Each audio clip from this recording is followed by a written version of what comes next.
credit cycle, we're seeing senior lenders tighten advance rates, creating structural friction across the capital stack. To help us navigate these gaps and discuss the rising importance of collaboration in lending, I'm joined on the podcast today by Joe Camberato. Joe is the founder and CEO of National Business Capital, a direct lender and private capital provider helping businesses get the funding they need to grow. Since 2007, Joe and his team have completed thousands of transactions with over $3 billion funded to date. They now lead the market in deals of 150,000 to 15 million, working not just with business owners, but also advisors, brokers, and capital partners to get deals done. Joe started the company after seeing how traditional financing slows companies down at the exact moment they need to act. He built National to be different, fast, flexible, and grounded in real guidance. What began in a spare bedroom has grown into a nationally recognized firm built without outside investors, just to focus on helping business owners and partners execute when opportunity shows up. Joe has been featured on Forbes, CNBC, Fox Business, and Business Insider, sharing practical insights on funding, cash flow, and scaling businesses. Without further ado, let's get into the interview with Joe. Hi, everyone. I'm Rita Garwood, Editor-in-Chief of ABF Journal. Joining me on the podcast today is Joe Camberato. Joe is founder and CEO of National Business Capital. Joe, thanks for being here. Can you tell us a little bit about yourself? Yeah, thanks for having me, Rita. Yeah, what would you like to hear? What can I tell you about me, Rita? What do you think our listeners would most like to know about you and what you do? Yeah, I mean, I founded National Business Capital in 2007, right before the financial crisis. So it was a really fun time to start a financial services business. Fast forward today, we have a really awesome team of people. We've helped fund over $3 billion in transactions, and it's been 18 years, but I feel like I'm just getting started. That's awesome. So, in the current credit cycle, we're seeing senior lenders tighten advance rates. Where exactly is this structural friction occurring in the capital stack right now? And how is your company stepping in to bridge that gap? And what should ABL lenders understand about having you in a deal alongside them? Yeah, really good question. We really pride ourselves on really funding companies for really bridge and growth opportunities, and that's really our core focus at National. Um, you know, I think there's been a lot that's happened in the world, obviously in the last 5, 6 years, and I think really in the more recent 6 to 12 months, you really see lenders really tightening up. And I think, also businesses have kind of been going through this like re-stabilization type of period where, COVID happened, things slingshotted, companies really took off. There was crazy pent up demand, and then things kind of just got back to like a little, reality. And as that's happened, everyone's had to like regain their footing, lenders and businesses. Where we're really finding a lot of success and working with ABL, other senior lenders, and we also do deals where there is no senior lender, so we are the senior lender. But when we work with other asset-based lenders, or banks or other senior lenders, we really can kind of come in like an over advance or junior capital or subordinated, type of position. We'll work with those lenders, and we can come in to really provide the working capital that's needed to really keep the business moving forward. And mostly what we're seeing is just businesses that have really great opportunities where their current, senior lender, they're kind of at max capacity, whether it's AR and inventory, but they have an opportunity to buy a lot more inventory, or they have an opportunity to acquire a business, or something just, came out of the blue, that, will have a really good ROI and positive impact for the business, but their current solution is either not going to move fast enough, like maybe they could, increase their line or facility, or maybe they could refinance it. But that's just by the time they do that, they'll lose out in the opportunity, or upsizing the facility, increasing it, or refinancing it, just not really an option. And they got to move fast. So that's where that sub debt piece really comes in and works really well. Oh, that's great. So we also have private equity and private credit professionals in our audience as well. For those listeners, how would you differentiate National Business Capital's subordinate product from traditional mezzanine? And are you seeing it used more as a permanent capital or as high velocity bridge for specific milestones? Yeah, that's those are really all good questions, and I'll answer those. Um, we're a Mezz Alternative. What really makes us different is we don't, require equity. We don't take, we don't have, really any aggressive covenants. So we're not taking equity. We're very covenant light, and a lot of times we really don't have covenants. And we don't have any, revenue kickers or other things that come along with some of the Mezz structures that can get complicated. The underwrites can be a long period of time, and in some situations, depending on the Mezz lender, it can be really restrictive for the business because you have to really manage all of those covenants that are really added in. And those deals can get really expensive when you add in the equity. So when we come in, we're non-dilutive, no equity. It's a straight, finance cost, and you really know what you're getting yourself into. And we really see ourselves as a high velocity bridge. And we have some clients that have been with us for 10 years that, every time they have a unique opportunity, and sometimes that's once a year, sometimes it's every 24 months, they'll come back to us. It's easy, it's simple. We have a great relationship. We can move fast. They use us. They take advantage of the opportunity, they pay us off, and the next time they have one, they come back to us. We love those clients. And usually we're not here as like a long-term solution, like a standard, bank or asset-based lender. The bridge and high growth situations really make sense for us. But again, we have clients that have been with us, for a long time. When it comes to working with private equity folks and private credit, there's a few different ways that I think it bring a lot of value to people in those industries. We love working with private equity, independent sponsors, and we've really become a part of the capital stack. We've had some recent deals where it's been a $5 million gap or a $10 million gap in an acquisition. We just had an $8 million deal that was like a military contractor, and they were falling short. The investment banker that they're working with and the private equity group, they just couldn't fill this last $8 million piece. And we came in and we did, $8 million in a junior position, and worked with everyone, and were able to help them close a deal. So for private equity and independent sponsors, we can come in and fill those capital gaps where they don't need to go and raise more money and further dilute themselves or give up more equity, or they don't have to keep, spending more time in raising money, or battle it out with a senior lender to get that increase in order to close in a deal.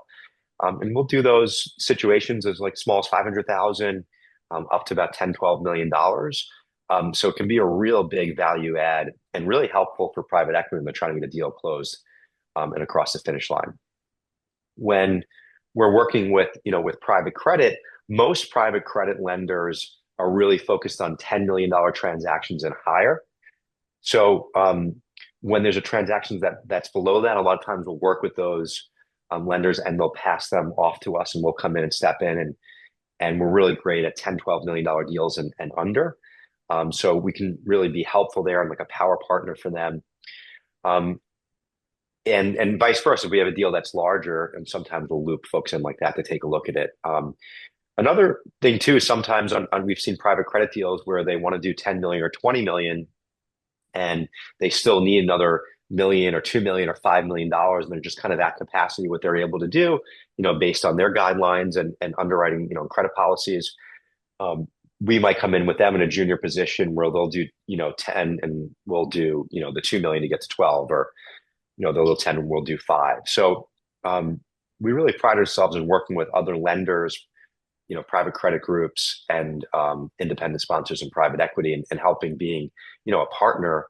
And not only, we're getting a transaction done, but we're helping them close one of their transactions. That's great.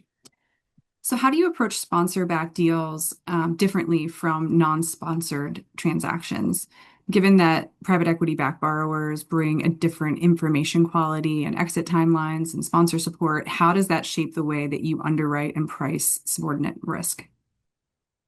It's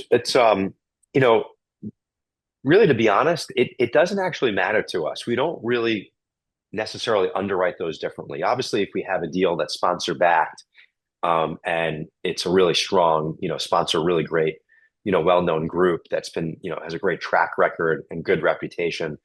That's always going to help and I think, strengthen the situation. But we underwrite what's going on, really right now in the business, what their opportunity is and how that opportunity and where their business is today, how that coming together is going to help, better the business. We look at their cash flow and we'll look at projections and we'll take those into consideration. But we're not usually lending, solely just based on projections. We're lending on, and funding companies on what's happening, today. If they're acquiring a deal, we'll obviously take that acquisition and, cash flow, revenue and profit into account. But whether someone's sponsor backed or not, that's not actually going to, really change our decision making. So ABL lenders are famously protective of their collateral. When you're entering a capital stack behind a senior asset-based lender, how do you navigate that senior lender relationship? And in situations where a formal intercreditor agreement is on the table, what does that conversation typically look like to keep everyone comfortable while the borrower gets the liquidity they need? Yeah, it really just I think comes down to getting everyone comfortable and getting everyone on a call and really understanding what their concerns are, explaining what we're looking to do, what our terms look like, what we're trying to help the business accomplish, why we feel confident about their abilities to repay, and also the positive impact that it'll have on the business. And I think in those situations, it just really comes down to everyone getting comfortable and trust. And I think the best way to accomplish that I found in the past is not playing legal ping pong and sending agreements back and forth and redlining everything to death. And I believe in getting on, bring the right parties on the call from both sides of the table to get clear on, hey, this is what we're trying to accomplish. This is why we want to do this. We believe it makes sense. If you do as well, let's work out the intercredit agreement and just come to terms. And everyone has different concerns in those intercredit agreements, and we really pride ourselves in working through those. And a lot of times those intercreditors are favorable for the senior lender. They're not necessarily favorable for us. We want to be comfortable with the senior lender, that they're comfortable with it, because if there's an issue for them, and that can create a big challenge for us. So it's not all about us in those situations. We want the senior lender to be happy. We want the client to be happy, and we want everyone to understand really what's happening and where we kind of play here, in this deal and in the capital stack. And I found as you work through those, situations, get the right folks on a call, just talk through it, get everyone comfortable. We have a really big success rate in getting those across the finish line and really come to terms with everybody. That's great. So if a deal maker is looking at a stock transaction today because the senior lender won't stretch, what is the first thing that they should communicate to you to see if it's a subordinate layer that can save the deal? Yeah, I mean, we're seeing a lot of that. I mean, right now, a lot of the senior lenders aren't, willing to do the stretch pieces like they once did. When a client comes to us, the most important thing that we really want to understand is, what's the need for capital? What are they trying to accomplish? How is it going to help their business? And do they really truly understand their opportunity? Do they understand the ROI? Are they confident that taking on additional, capital in the business is going to help them, really accomplish, their goals and their opportunity and be, and be positive, for the business. That's really like our, the core way that we look at things and what we really want to understand. So are you seeing a shift in your deal flow toward bank-driven referrals? Specifically, how can a specialty finance professional use your company to keep a client bankable when they've outgrown their current senior covenants? Yeah, I mean, we get business from a number of different folks, banks, banks included, but it's not just banks. We work with a lot of banks, and we've seen a lot of situations where banks cannot over advance, but also at the same time, they have a really, we have a deal right now, really great bank deal, really great terms. It doesn't really make sense for them, one, to go to another bank. They're going to wind up, at best in the same type of situation, meaning like the same type of line, very similar costs, advance rates, everything, or potentially worse, right? So, in those situations, we say, stay where you are. If they went to an ABL, then the cost is obviously usually going to kick up in those situations. So, where we bring value to bankers in those situations, like, this client is a great deal. They like the client should stay there. They have really great terms, but your client has an opportunity. You can't over advance for them to do that. If we can come in and give them the capital that they need, they can execute on their opportunity. A lot of times it's inventory purchasing or a small acquisition or some other unique, need for, working capital, usually around some sort of expansion or something. A lot of times when we come in and we get that deal done, one, it avoids the client from shopping around and moving the relationship to another bank, or winding up in an ABL. The other thing that can happen, especially if they're buying like inventory at bulk and they just can't pull any more capital from their existing line. Well, if they buy that inventory, then they go sell that inventory. It'll usually increase and kick up their AR. And now, do they just level up their AR?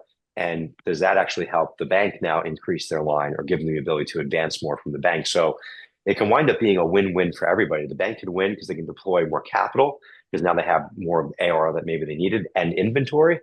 And it's a win-win for the customer because they're able to take advantage of an opportunity that they weren't able to with their current, bank deal. So for the turnaround professionals and business consultants who are in our audience, how does your capital function in an early distress scenario? What some call the yellow zone. Can you can your debt layer provide the necessary runway for a restructuring plan without triggering a default on the senior line? Those situations are always really case by case. And, when someone's in a distressed situation, obviously, you know, uh, we always want to help and we want to help companies get back on track. And, some of those situations are, I'm literally talking with someone right now that's, going through that, hired a CEO and they came in and they made some really bad decisions and they're having to come in and clean up that mess. And, we're working through it now. So, we really have to understand the situation, what's happening, what went wrong, and what are they doing, right now, and what are their plans in order to fix that. And then, do we see a real clear path of them coming out of that? For us, and the way we look at deals, we're looking at cash flow, we're looking at opportunity. We really need to understand that they've stabilized their situation, they've stabilized their cash flow, and that there's a clear way that we can work through that. And working through that may be working with the senior lender and making sure we're all on the same page. Because the last thing we want to do is come in and put our own capital at risk and then trigger a technical default or something like that, that kicks up the senior lender. We don't want to piss them off and we don't want them to start taking action that hurts the business and us. But it's really just understanding like what happened, where they are and where they're going. And all those situations are, they're all really different. So true. So how would you compare your speed to underwrite and price subordinate risk to that of a traditional mezzanine fund, especially in a complex M&A or tucked-in acquisition scenario? Extremely fast. I mean, we move very quickly. We really do pride ourselves on speed. Um, you know, we've really built the company just from an operational process standpoint. Big focus on, we've had a huge focus on technology really from day one.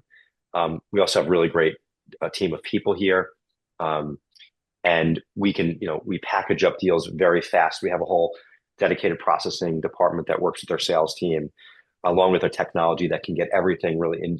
We can package up a deal and have it into our system in under an hour, just because of a number of things in the way that we operate. But we move really quick.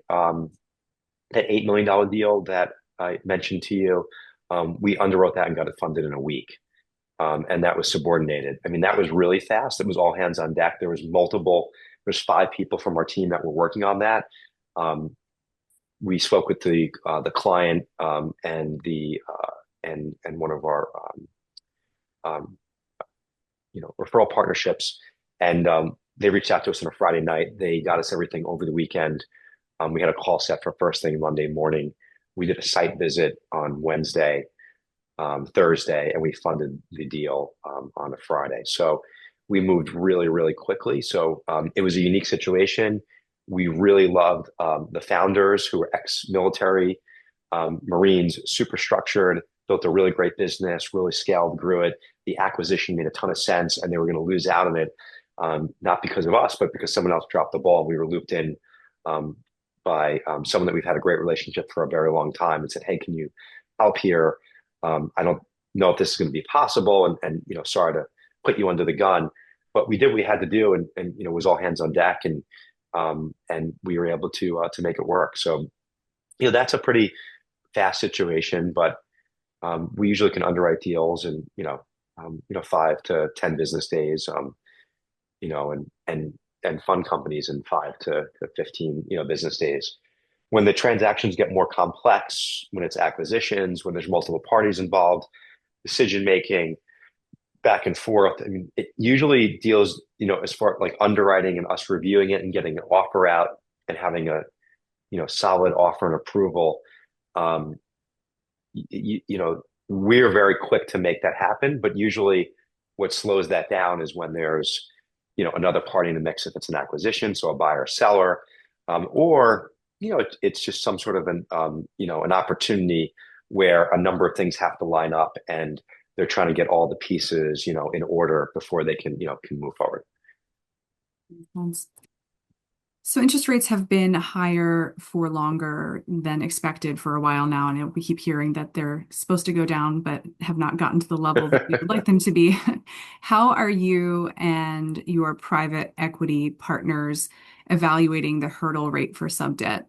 Is the focus shifting more toward cash flow coverage or enterprise value? We're always focused on cash flow coverage. To us, enterprise value. It doesn't usually make a difference. Obviously, for private equity partners that we work with, that does matter. When I think you're using financing the right way, that can help you increase your overall enterprise value, which is great. But we are focused on cash flow coverage today, and not, hey, if we do this, you should have the cash flow coverage, because I think in this market, anyone underwriting in that way, you can find yourself in a situation.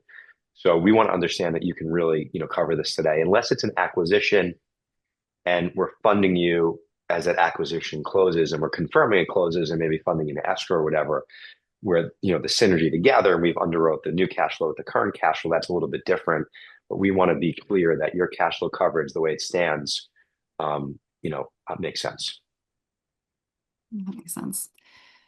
So we are rapidly approaching the midpoint of this year. We're not there yet, but as you look to the second half of 2026, do you anticipate capital stacks becoming more fragmented, or are you seeing a move toward more consolidated one-stop financing solutions? And how does National Business Capital position itself either way? Yeah, well, what a wild first half of the year it will be at this point. A lot of things happening out there in the world. I think as we, from this point and beyond, and I think for a while, I think there's been a lot of changes that's happened in the world of financing, and the one word that comes to mind to me is collaboration. I've been doing this for 18 years. I've never seen more collaboration between multiple lenders and private equity happening. When you go years back, especially before COVID, companies were either borrowing debt or they were going the private equity route, and they worked with one lender. And if you even talked about another lender, everyone freaked out. And now I feel like you're in this world, and I'm seeing some really great companies. I'm seeing really great private equity groups where there's a lot of collaboration happening. Private equity groups are working with other private equity groups to help with their raise. There's a senior lender and a subordinated lender in the mix, and companies, as they grow, are realizing that the old school days of where you just worked with one lender and that's it. It's very difficult to do that right now in this type of environment where things keep changing, and opportunities pop up out of nowhere, and you have to keep moving and shifting. And I think we're just seeing some of the best deals where there's more than one lender in the mix. But I think what's key to all that, and more than one private equity group in the mix, um, and there might be some, sprinkling some mezz debt there. Like there's a lot of things that are happening with that, equipment financing lenders, and I think borrowers are starting to realize that you can't just have it's just having one lender might not be the right approach, and you need to pull in the right lender for the right need as necessary. But I think the key to that um, is that you're managing the collaboration between lenders and everybody's on the same page and you're working together, not doing things behind the scenes that you bring a surprise to another lender, and then that can create a lot of challenges and lead to a whole other set of issues. So and I think that's where sometimes clients think that they're doing the right thing. They're doing what's best for their business, and they're not openly being transparent with the different lenders that they're working with. And I think that leads to challenges. For sure. So, last question I have for you. What is the one thing that ABF Journal's audience, whether that's an ABL lender, a private equity sponsor, an M&A advisor, what would they most misunderstand about where subordinate debt actually fits into a deal? I think it's important that, not all lenders, and finance groups are alike. I think we've been at this for 18 years. We have a really great team and great group of people. We really understand business, our clients that we're working with, and we understand how to work with different lenders. I think that there's a time and a place where that can make a lot of sense, and sometimes it doesn't. I think every situation is different. And I think right now, trying to source the perfect deal, it's becoming more challenging. So I think that you have to keep your options open. And I think it's very easy to walk from a deal or say no to new ideas. But I think it's, right now in this market, in this environment, you have to be open-minded. And if you're working with the right people, I think that subordinate debt can, really play a really great place and help get deals across the finish line that they may have had to pass on or walk away from, or maybe they would have lost. So I think be open-minded in this market. I think the one thing that's made us successful is constantly changing with the environment, changing with the times, and always exploring new ways to get deals done. And I think when you put the client first, you're open-minded and figure out how to, really figure out solutions. That's how you get really unique and complicated transactions done. And right now, I think most transactions like come with some little twist attached to it. So you have to be open-minded in this market. So true. Well, Joe, thank you so much for being on the podcast today. I liked our conversation. Appreciate you sharing all of your insights. Yeah, thank you for having me, Rita. I appreciate it.